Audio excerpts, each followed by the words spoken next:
Welcome to Save Point Sass, where every checkpoint comes with hot takes, chaotic tangents, and a little bit of shade. Two queer gamers, wildly different play styles. Breaking down what we're playing, what's going on in gaming culture, and what deserves a health potion or a rage quit. This is Save Point Sass. Load in, level up, and stay petty. Hey y'all, what's up? It's been a long time. Sean's here with me. Hello, hello. So girl, what's been going on? Lots of games, lots of news, lots of exciting things happening in our lives. And we ain't been talking about none of it. So where we been at? Yeah. We're here today. Yeah, we've been kind of busy. Sorry for that, but we're back now. I think one of the things that has really changed in these last couple of months is Microsoft, Sony, Nintendo seem to be very worried about the industry. Microsoft bowing out, right? Yeah, it seems like lots of good and bad things are happening in the industry, but it seems like the companies are reacting pretty quickly. In a positive way? You think the price changes have been positive? Well, no, I think it's been pretty negative to the consumer, right? Lots of price increases, lots of like what's the future of gaming, and does it look good for us? Does it look bad for the consumer? Today, this Black Friday has been interesting because of lots of sales, but before Black Friday, it feels like they've been in firefighting mode, trying to see what sticks to the wall and trying to get their gamers back to buying games and buying consoles. No, I definitely agree. And for the Japanese market, especially, Sony has announced a unique PS5 digital edition that's discounted for Japanese consumers. Nintendo did that with the Switch 2. And Microsoft is nowhere to be found. We don't know, what their next thing is. So I think, selling consoles, the people who are trying to stay in the business in a certain way, in the traditional way, are definitely making the changes necessary for the domestic market. And PlayStation actually had two increases, price increases in certain regions. So, yeah. But speaking about the future of gaming, you just made me think of something, a situation I had recently with, what's the game called? Where Winds Meet. Oh, yeah? Yeah, so I started playing at the prompting of a friend, and the game features AI, right? That one, yes. That was interesting to see. It was like some type of chatbot, it seemed like, integrated into the game. And it was surprising to see first because you weren't expecting it to be AI, right? Until you were playing with it further, and then you saw that there was some type of statement saying that it was AI. Yeah, so I just thought it was like any other free-to-play game. And, because of its development studio and because I really hadn't heard much about it, I assumed that maybe it would have like some AI assets or something like that. But I was not expecting there to be full-on chatbot integration into the game. But honestly, it pleasantly surprised me. Well, for one, because although the chatbot seemed to start out a little bit maybe homophobic, it very quickly course corrected. Yeah, that was interesting. It seemed like you were really integrating yourself into the story. Talking to the AI character as if it could listen and understand you, because it could, right? Because it was changing its viewpoints and its ideology based on what you were telling it. Yeah, I think this is my first time ever to interact with a AI chatbot meaningfully. As you know, I don't really use AI stuff outside of, I don't use it anywhere. So, yeah, this is my first time to kind of interact with that. And I thought, well, I'm going to take it for a ride. If they're going to put it in the game and they want it to interact with players in a free flow way, it wasn't even like it had a set sentence structure or a set prompt or input structure. It was just like whatever you type in is going to respond to that. So I decided to take it for a ride. It was a side character that specifically is saying that they're lonely and, they've been putting all of their time to training their martial art and, they just wish they could find a woman to marry them a wife. And I prompted them and said, well, what about a man? And then they were like, well, that's a little bit strange. And, at that moment, I wasn't going to keep talking to them because I was like, oh, well, this is a game that is from a mainland developer, mainland China. Maybe that has something to do with it. But then actually, I think you said something once I said it to you that kind of, once I told you about the chatbot, that prompted me to kind of take it further and see what would happen. So I did, and it very quickly course corrected and was like, hey, because I was like, maybe you should expand your horizons because then you have a greater probability of getting married. That's fine. And then it was like, you know what, that sounds reasonable. Like that makes sense to me. Yeah. So you were impressed with their AI integration? I think for first steps, it was impressive. I mean, I understand where people are on AI right now. They don't want it in asset generation. They don't want it in voice acting. They don't want it in games, period. I understand this. And I didn't make the decision to put it in the game. And I don't think there was a way to turn it off. But I think that it wasn't like all of the non-playable characters, the NPCs, were AI chatbots. It was just certain ones in the world that had this feature. And I thought that was tasteful, I'd say. What do you think about it? I think it's definitely interesting. It's novel, right? I think the question is, as more and more games integrate into this type of AI usage, are we going to see it still evolve, or is it going to stay the same? Like, one thing I'm thinking about is like maybe something like Animal Crossing. If Animal Crossing uses something like AI, maybe there is something that would be even built on top of it, right? Because right now, everything still feels very novel, right? And exciting and new and adventurous. And I want to keep that feeling even as more games integrate with their AI usages, which would require them to then integrate in a way that is novel, right? I think here was interesting because it was integrated in this like chat type of environment, right? So maybe if Animal Crossing, maybe it does it through like you're sitting at the cafe or something, right? And then as you're talking to others, the dialogue is AI. So it definitely has my interest peaked, and I'm excited to see if other games choose to use it, or maybe more interestingly, maybe it'll be interesting to see which games choose not to use it, right? Of maybe there'll now be this very hard line of games that go full into AI usages for actual plot devices, but then also for assets and models and whatnot. And then maybe there's other games that completely don't use it. So when you say that, that makes me think I could totally see Microsoft using it. They have a Copilot turned on now by default in Windows 11. They have Replay turned on by default in Windows 11. And I could potentially see Sony using it. Although they did just have a lawsuit against a company that was basically using AI to replicate or rip off the assets from Horizon, the Horizon series. I could see Sony using it. I cannot, for the life of me, see Nintendo using AI in game. Although you give a perfect use case, which is Animal Crossing. Could you see Nintendo as a company bowing down to AI as its overlord and integrating? Yeah, I mean, it's interesting because for the specific use of LLMs for AI, it's completely unbounded, right? So even though there were, it seems like, some safeguards for what you could use for the AI, for something like Animal Crossing, which is very family friendly, I wonder if that also is placed in the decision making of, well, we can't have this unfettered access to something that might say something problematic or something that is against the Nintendo philosophy, right? And that's where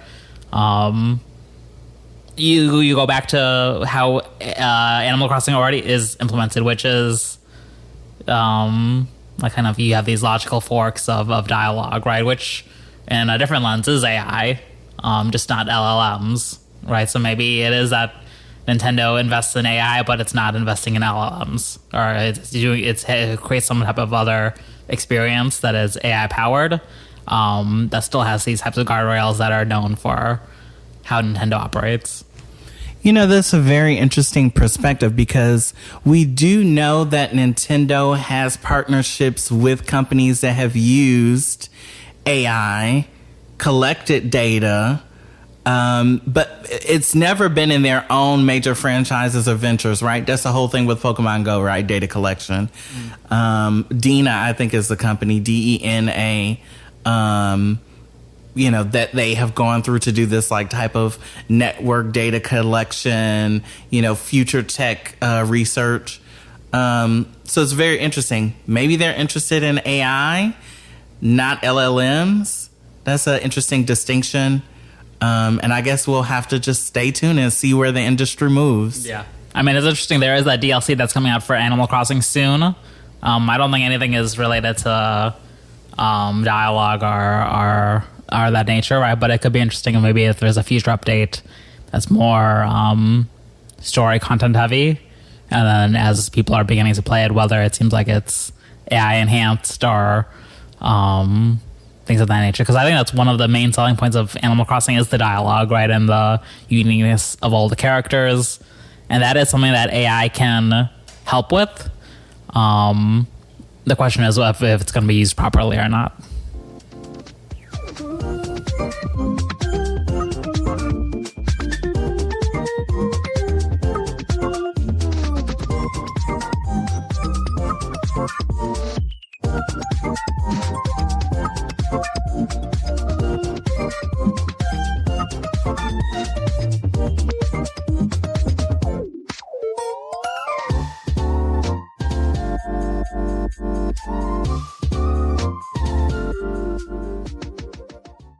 Let's go. So yeah, one of our games that we played recently has been Pokémon ZA. Came out about a month ago. I'm definitely a huge Pokemon fan. I think I've convinced you to join the Pokemon bandwagon. Yeah, to rekindle my love. I think the last Pokemon game that I meaningfully played was Crystal? No, Sapphire.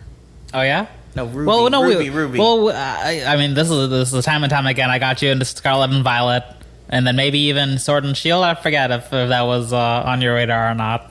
I think that may have been my sis. I think my sis was like... Sure, but you're saying really getting into the game, not since decades ago. Yes. The original OG games. Yes. In general, I've been very excited for this Pokemon release. I think... I wasn't seeing that much fanfare for it before the game released, so I was like a little bit tepid around what my impressions would be, whether it'd be a solid game, whether it'd be something that we'd enjoy playing.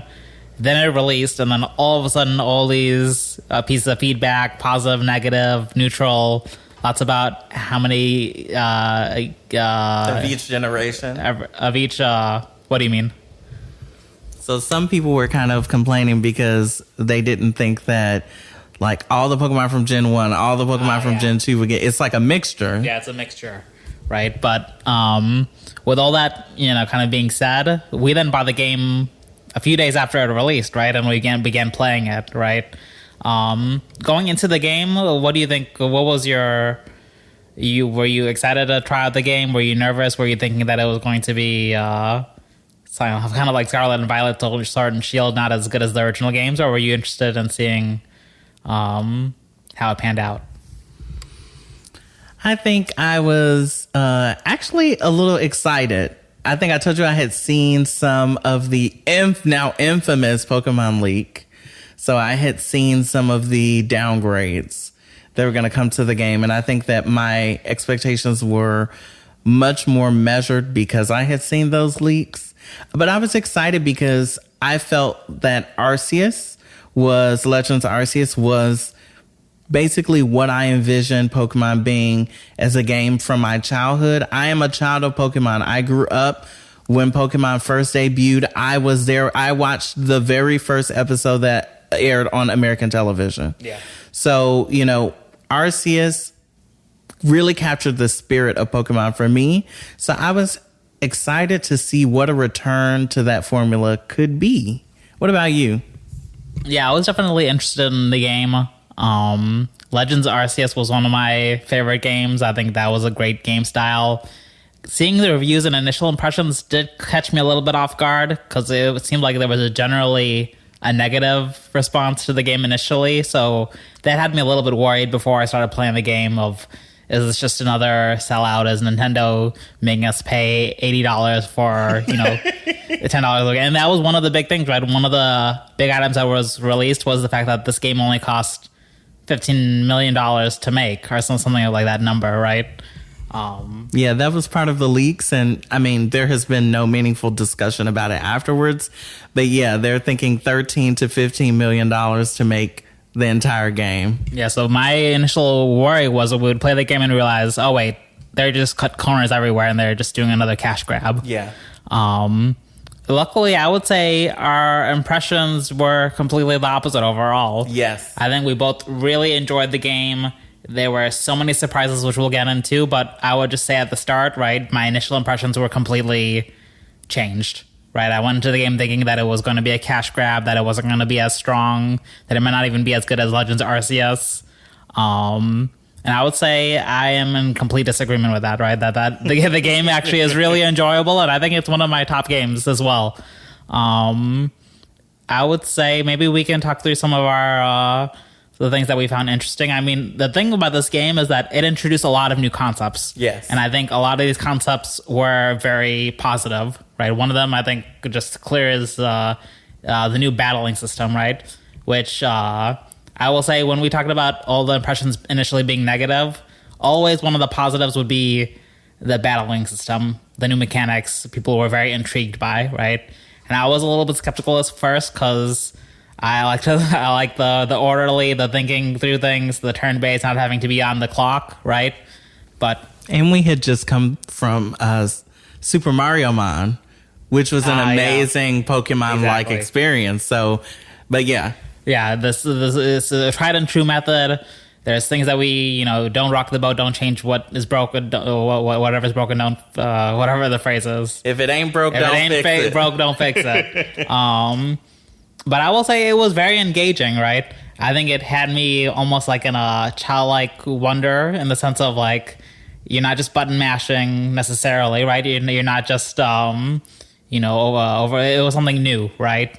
It took a little bit of time to learn the mechanics, kind of that novel experience, right? That I've been yearning for, right? I think it gave, and it was implemented relatively well, right? There's some, first gen bugs of like how do you aim and how do you track against other Pokemon, right? But overall, I feel like the controls were relatively intuitive.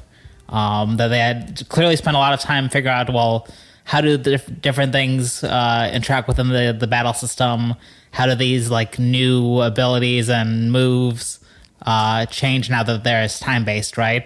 I think that was the biggest surprise for me, was that like everything is happening in real time, right? So moves actually take time to build up. They last for a certain amount of time. All of that is, novel in the sense that previously it would just be very programmatic almost, right? You do this, this happens, and you do this and this happens.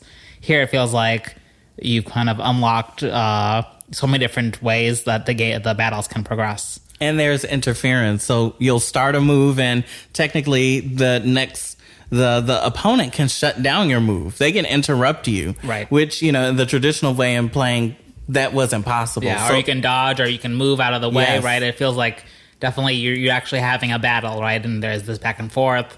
And you even touched upon how intractable the world is, right? So even outside of the battling stage, the battle mechanics, right? You can use moves to like destroy rocks and destroy grass, and like that's something that's been in the game since the beginning, right? But I feel like they added a new twist of like different moves interact in different ways, and it's not just a set move that you have to use this one specific move to interact with this one specific environmental object. it definitely feels like that they were thinking about how do battles work in the world, how do you interact with the world, and it definitely felt like you were living this Pokemon experience. It's interesting that you say that, because you talk about so many changes, and I agree with you. A lot of changes that brought a lot of positive new experiences to the Pokemon formula. But there's like one change that like is like a change that kind of didn't happen. And, I think a lot of people were talking about it, which is voice acting. We got these extremely cinematic cutscenes that kind of like lay out the story and introduce us to some of the characters.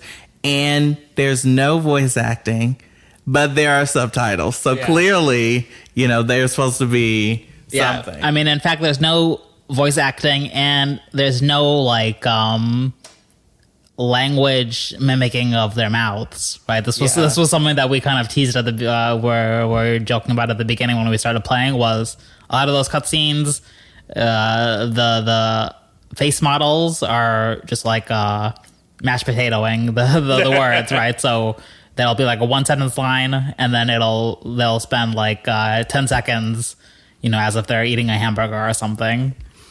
And it's funny too because you're playing in English, I'm playing in Japanese, and you like saw this scene and you were dying laughing. You're like, there's no way this can be. There's no way that. Yeah. It was like, well, was it matched to one of the specific languages and not to the other? But in fact, it ended up being not matched in either language. Yeah, I like, even in the Japanese version, it was, like you said, 10 seconds of mouth movement over one small sentence. So really, that was one place where it looked like they tried to step forward and they weren't successful. But I agree with you that I reject the criticism of this game. I really enjoyed it. I think that, to be honest, some of that criticism maybe helped my experience. Yeah. Not to say it wasn't a great experience, but I think it just had me come in with a clear mind, a neutral perspective, because I didn't want to have my experience clouded by all the negatives, but I also had my own experiences of previously when we were going through Scarlet and Violet and how that went. Right. So, I appreciate like kind of the discourse around the game. Not that I agree with it, but it helped me to like reset my expectations. And so because that was the case, I agree with you that there was a lot of good. I do want to ask though, what is your favorite or most notable change in this game? Oh, that's interesting. Honestly, I think my favorite part is how, and this might be contentious, but it's the side quests and kind of how they enrich the world, right? I think the side quests are kind of one of my favorite part of the game. I made an effort to complete all the side quests. Not me. Yeah, you finished the game and then you're like, all right, let's ship it. But I think the side quests actually do add quite a lot of lore and world building to the game, right? Some of my favorite things that have popped up in the game were from the side quests, right? And one thing that people criticize about some of the games is that there's no characterization, there's no levity, or there's no like real story, right? And I think a lot of the levity and funness and cutesiness came from the side quests, right? There was like a side quest where we had to go through the museum, right, and find all these Pokemon. I thought that was cute. There's a lot of side quests that kind of subvert your expectations in like a meta way, right? So I would say that definitely the side quests brought a lot of my enjoyment to the game, right? There was another one that was super cute of like, you're like doing this like Starmie battle, and then all of a sudden like all these Starmies gather at the same. There's like it really adds to. It feels like you're actually in a city, right? How about you? What was one of your favorite parts? I think that for me, my favorite thing is actually like a point of familiarity. It's new for Pokemon but not necessarily new to me. My favorite thing is actually the Mega Evolution battles, which kind of are insane. They were, yeah. You know, we talked about how it's less of a Pokemon battle and a Pokemon/trainer battle because the Mega Evolutions are trying to destroy you, the trainer. Yeah. And but I think that was the most pleasant surprise for me, the most pleasant change, because it reminded me of Final Fantasy 14. And I love Final Fantasy 14 boss fights that have like very interesting mechanics and movements required of the battles. And I think that Pokemon kind of maybe took from that or took from some other games that feature a more centralized type of boss experience where it's one boss, lots of mechanics, lots of movements required, like patterning required to complete. And some of them were actually difficult. I think that was the interesting thing of like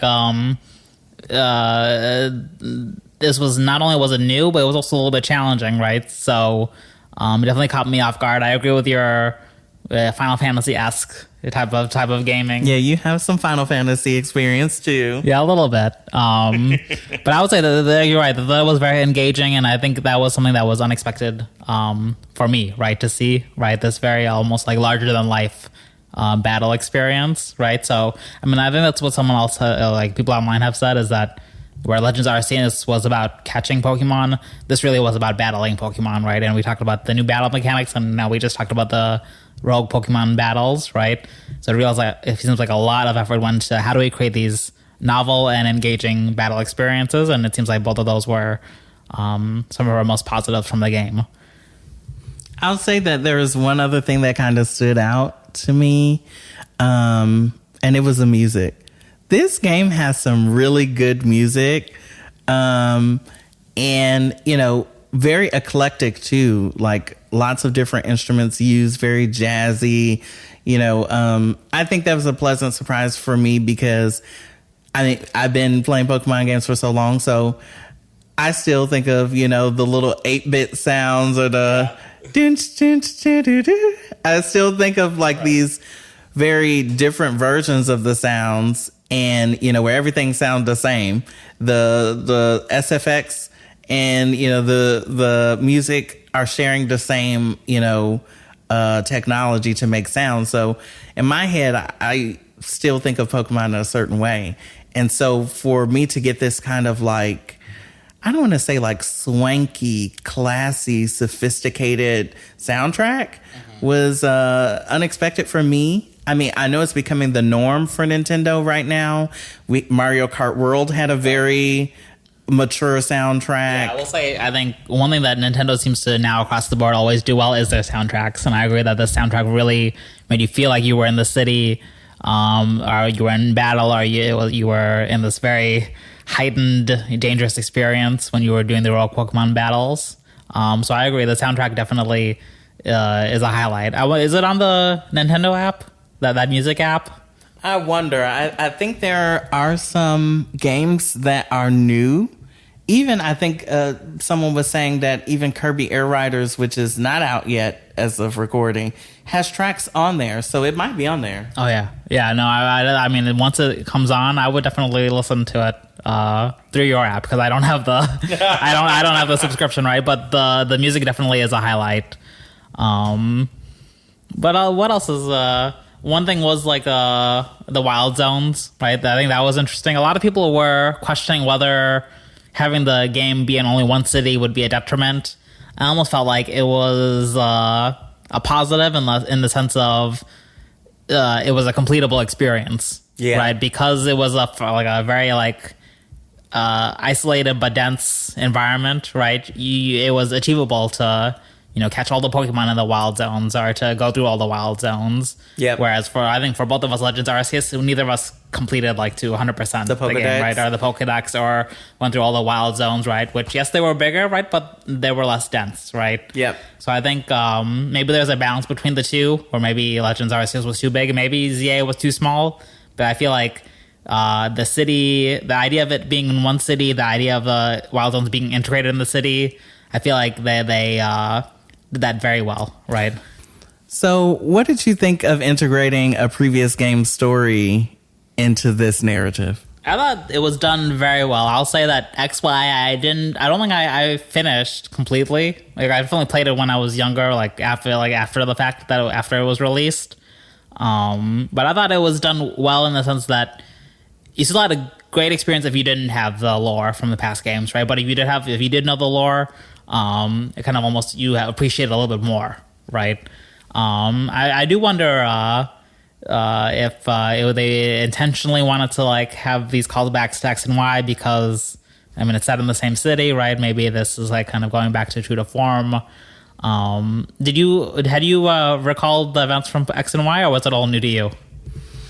I played X and Y, although I did not really remember what was going on. I think actually, you say you didn't finish the game. I think I stopped once I got to Lumiere. I think I stopped.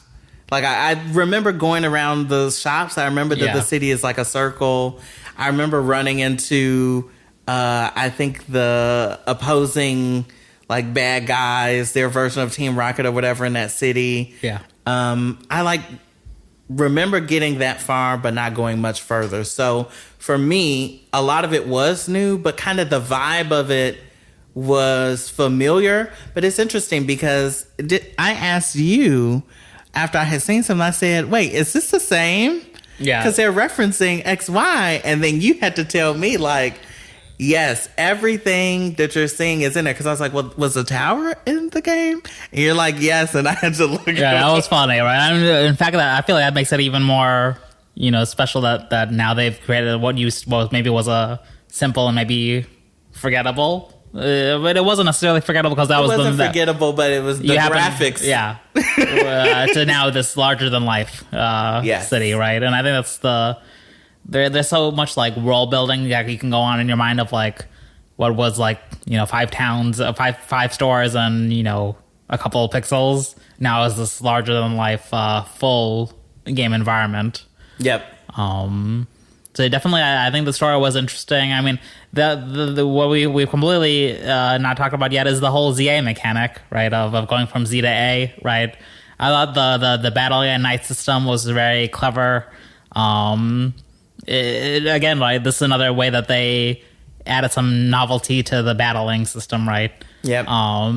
This cute level up system, Z to A. The one thing I would say is that I almost wish that there was a huge jump from you were level V and then all of a sudden you're level F or something like that.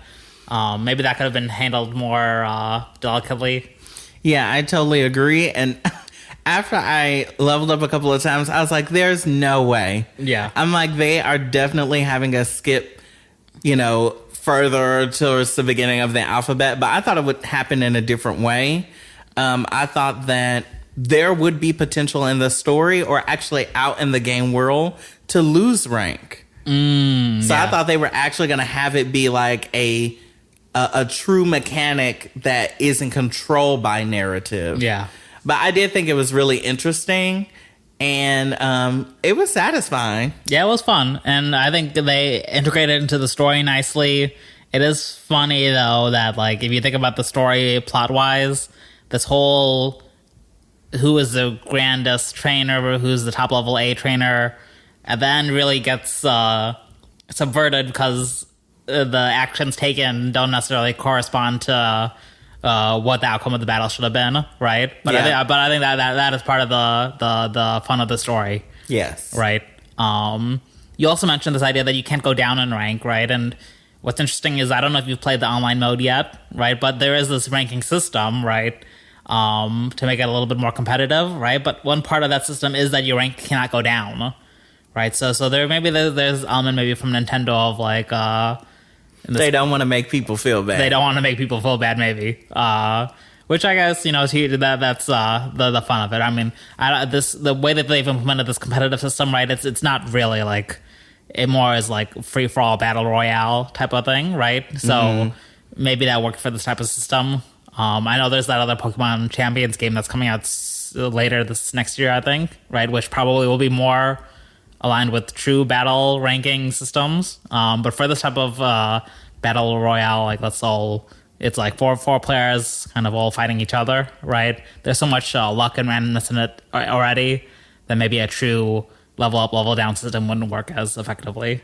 You know, it's so funny that you mention that you can't go down in rank even in the online play. And I haven't played much online, so I did not know that. But it's so interesting because that is reinforced by something that happens in the game. There's a part of the game towards the end where you have a whole bunch of characters form a human ladder to bring you up a building. And, you know, when I played through it, I was very... sure to not make a mistake. And I was like, it is an RPG. So in my head, I'm role playing. I'm like, I don't want to let these people down. So I just take my time and do it perfectly. But I saw online that people were jumping back down, and there actually is different dialogue that happens if you fall back down or if you jump down. And yes, they do continue to rebuild the ladder up until I think the fourth time. Then Nintendo prevents you from jumping down. Oh, that's funny. I feel like, that's probably the same philosophy. It's just like, they're about progression. They're about having a good time. And, they understand that you may lose, but they don't want you to actually feel any real penalty for that. And I think that's something that has been very consistent with Nintendo with these Pokemon games, right? Is that there's this... which is different from Red, which was my first Pokemon, where you just get destroyed and just be No, I was gonna say this like illusion of choice, right? Of like they'll give you these options, you can select maybe in dialogue certain cases, but at the end of the day, the path is set, right? So as you're saying, you can jump off the building as many times as you want, but eventually they're gonna force you to keep on going. Yeah. So I think that brings us towards the end, and I want to ask, what is your save point and what is your SAS point on Pokemon ZA? Yes. My save point is definitely the world building. I think this element of main quest, side quest, really having this type of lore behind it, implications of your actions, right? Even if the actions, there's only one path forward, it still is your actions are affecting the game, right? I thought as much as people said that there's lots of story in past games, right? They really have done very well with having an enriched story that kind of ties everything that you're doing in the game together. So I definitely would say that's my save point. And specifically the side quests, I thought they were very charming. That is my super save point.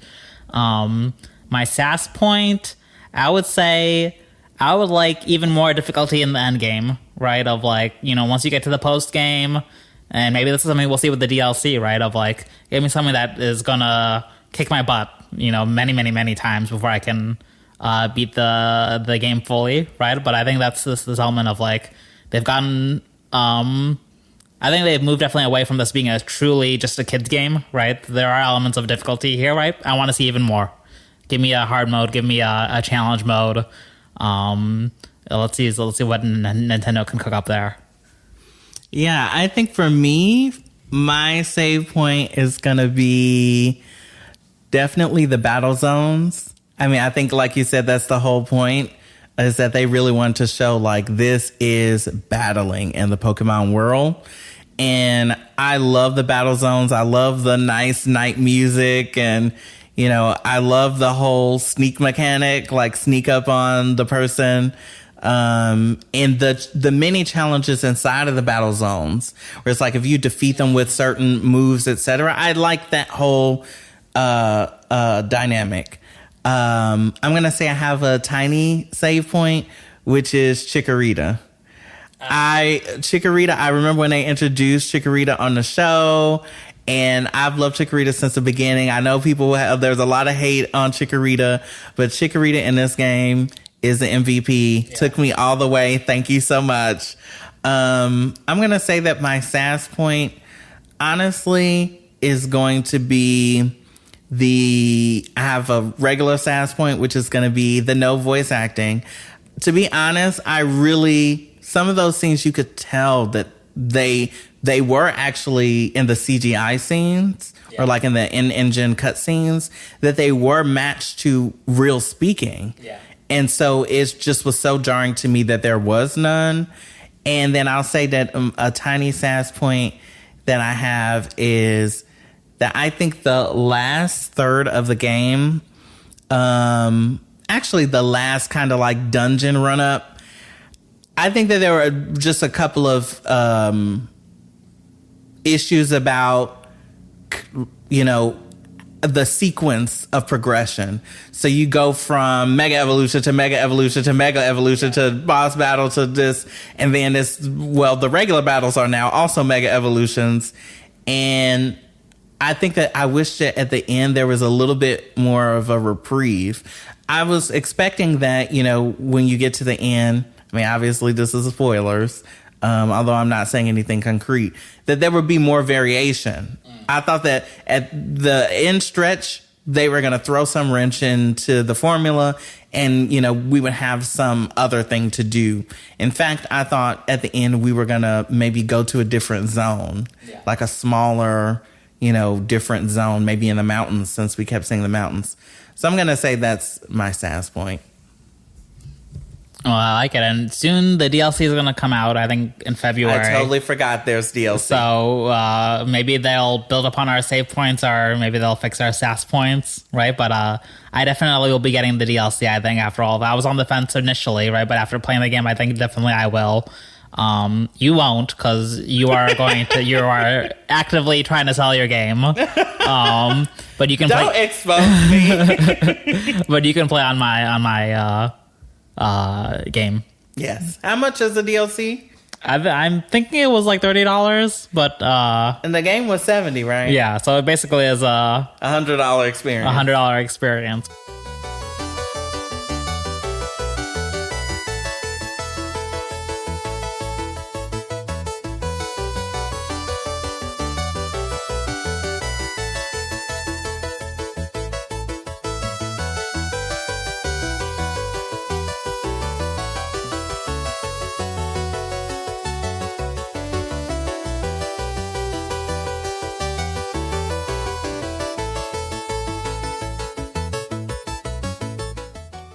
Okay, well, also it's that time of year, Black Friday shopping, and you know what comes with Black Friday shopping? Lots of deals. Nintendo historically has been very stingy with what games they put on sale and for how much. It seems like this time around kind of defied their norms a little bit, where we saw a lot more games than usual on sale and for discounts that are a lot deeper than they usually are. And that lured us in. We definitely bought quite a bit of games this week, and we've been playing through some of them. One of the games that you actually bought from me so kindly was Splatoon 3, right? I had been a fan of Splatoon 2. I never picked up 3, right? Because just because, right? But honestly, playing it on the Switch 2 has been a very nice treat, right? Definitely, it performs very well. It looks gorgeous, and they've got a little bit of a nice story mode here. I think definitely it's gotten me back into this gamer vibe, right? This competitive gamer vibe. Because you're playing online. Because I'm also playing online, right? Which, you know, Splatoon isn't necessarily the most competitive game at all, right? But I think it's got this balance between having this element of competitiveness while still being approachable and kid-friendly, and even just visually, it's very eye-catching, right? Which I think is what draws me in. I think I'm definitely going to keep playing Splatoon 3. The story mode actually is more enriching than I thought. I don't remember Splatoon 2 having a story mode like this necessarily, right? So this was new to me. It's got almost elements of like Mario and Rabbids where they did the open world, right? That's kind of what it reminds me of. There's all these like little challenges, and you got to try to complete them with your specific weapons. I've been finding that pretty enjoyable. The online modes, you know, they're true to form. They're just like Splatoon 2, but the maps are bigger, they're better. They're maybe more like avenues for like having strategy on how you yeah, I mean, of like now that the maps have like these hidden areas and certain passageways and bottlenecks, you kind of have to be a little bit more strategic in how you play the online modes. You were also mentioning possibly you might play eventually. I know Splatoon hasn't been necessarily on your radar, but as you've been watching me, maybe you've been your interest has been piqued a little bit. Well, I think I've always heard good things about Splatoon, especially the community. Actually, a couple of years ago, maybe 2018, 2019, I was riding a train and I sat next to a stranger, and that stranger actually happened to be visiting back from Korea. So we're both Black, and we just sat next to each other. And then I pulled out something game related. I think maybe my 3DS or something. I can't remember. Or maybe something that had game paraphernalia on it. And then he was like, I'm a huge gamer too. And he starts talking about Splatoon. And I guess I must have had my Switch. He took out his Switch and he was actually playing online on the train. And he was just, going on and on about how great the community is, how accepting it is, and how playing online was like a safe space and very different than many other online communities. I believe that. And outside of that, he was just saying it was such a fun and addictive game. Yeah. So, I had a good perception of the game, but then I saw you play it, and it really made me feel like I need to give this a chance. Now, I haven't played FPSs in a long time, so it's definitely going to be an adjustment for me, but I'm interested. But I think that's where Splatoon excels. It's perfect for these for gamers who are not focused on shooters, right? But still having that shooter element to it. So maybe we'll both have a go at it. But definitely, you've seen that I don't usually play games like too addictively, but I think definitely I've been playing Splatoon 3 quite thoroughly, right? It's definitely caught my attention. Another game that you picked up specifically, Echoes of Wisdom. That had been on our radar in the past. You had played a little bit of it before. It seemed like it was your mission to get through the game, complete it, and see what your entire impression is. Maybe you can tell us a little bit about how that went. Well, I think that so I picked up Echoes of Wisdom and also Princess Peach Showtime. True, yeah. Which we both have completed Princess Peach Showtime, and we both love that game. It is such a fun experience. But yeah, that will remain sealed. So I opened Echoes of Wisdom. And like you said, I had played a little bit of it before, so I was like, all right, let's see what this is going to be like. I didn't know that it had an automatic switch to update. So the graphics did get updated. Buttery smooth performance, all the things I love. Not a lot of aliasing, crisp image quality, like all of that. Beautiful music. And my favorite thing of all, centered on a female or woman protagonist. I have had such a blast with this game, so much so that I completed it in just about a week's time. And that was impressive. Yeah, I knocked it out. So I think that, if people have played Link's Awakening, which is a Switch 1 game too, they kind of understand the art style, they kind of understand the gameplay, except for if you take Link's Awakening and you slap the systems in Tears of the Kingdom on top of it, that's what Echoes of Wisdom is. And, many people may think like there has to be limitations looking at the graphics. No, they let you do whatever you want to do, basically.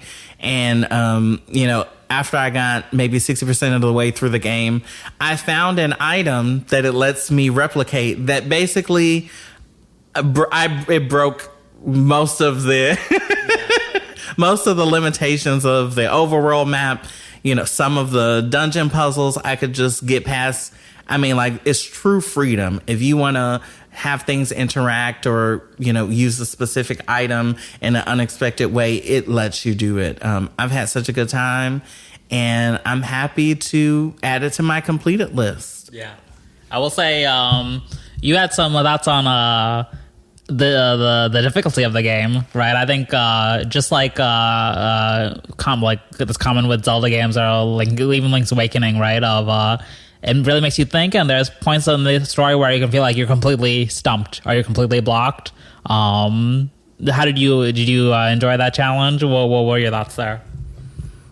To be honest with you, I was pretty miffed. There is an infamous puzzle in the game, and I don't want to spoil because I know you haven't played it, but yeah, I'm gonna play it now that you've completed the game. I'm gonna see. You want to say, right, of the difficulty if I encounter the same type of difficulty. Oh, you're taking it as a challenge. Yeah, we'll see. But no, there's a puzzle. It's infamous where you think it's a simple mechanic, and you think about the elements of the puzzle, and it is very straightforward, except for you discount the fact that time is an element in the puzzle. And so that changes everything.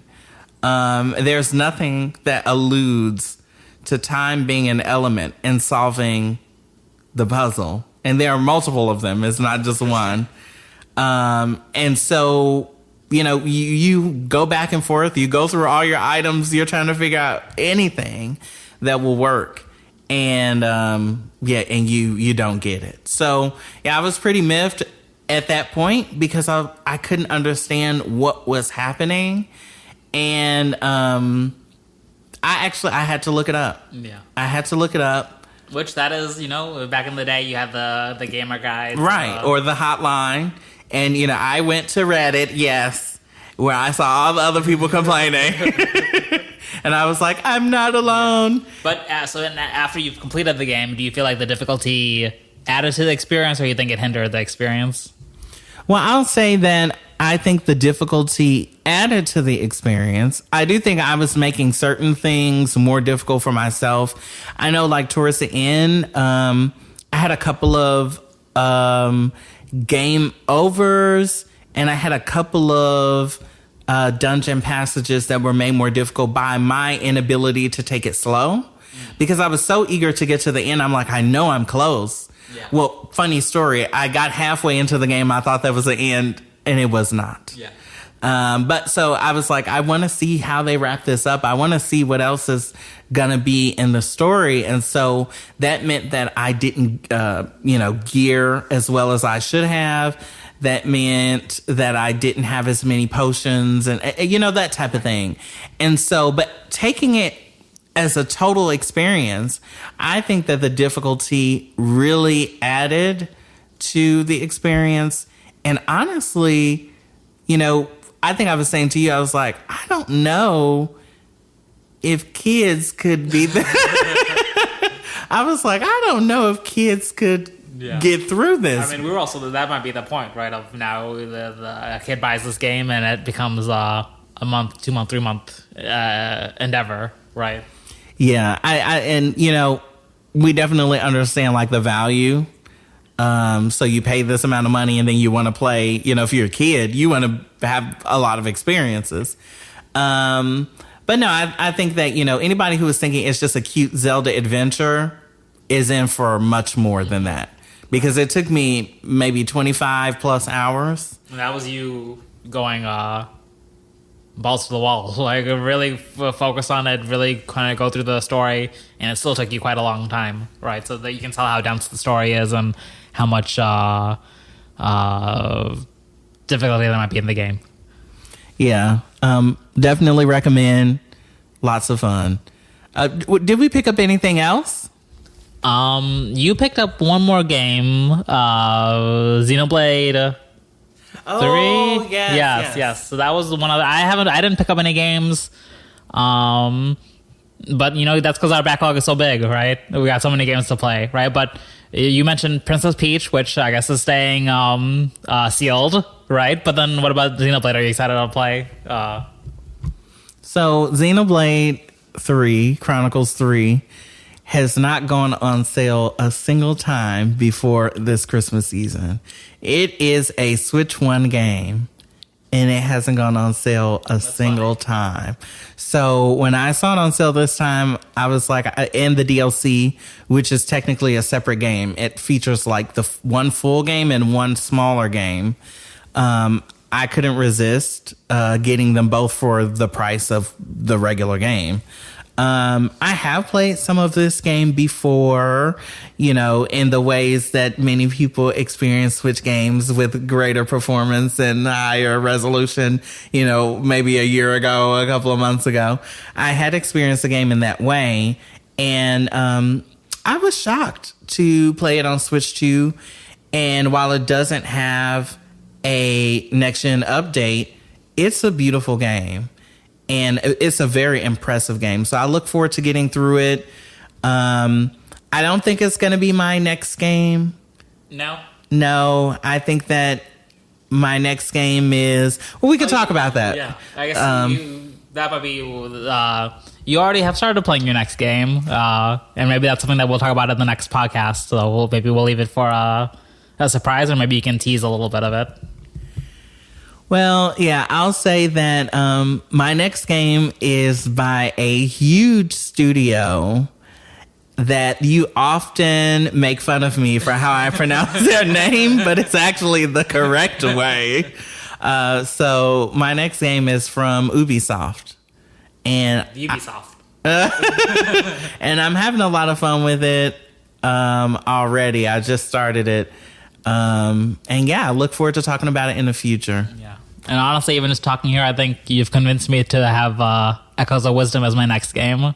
So maybe I'll have some feedback on the difficulty or the charm of the game. Well, until then, be sassy. Stay sassy. Stay sassy. Stay classy.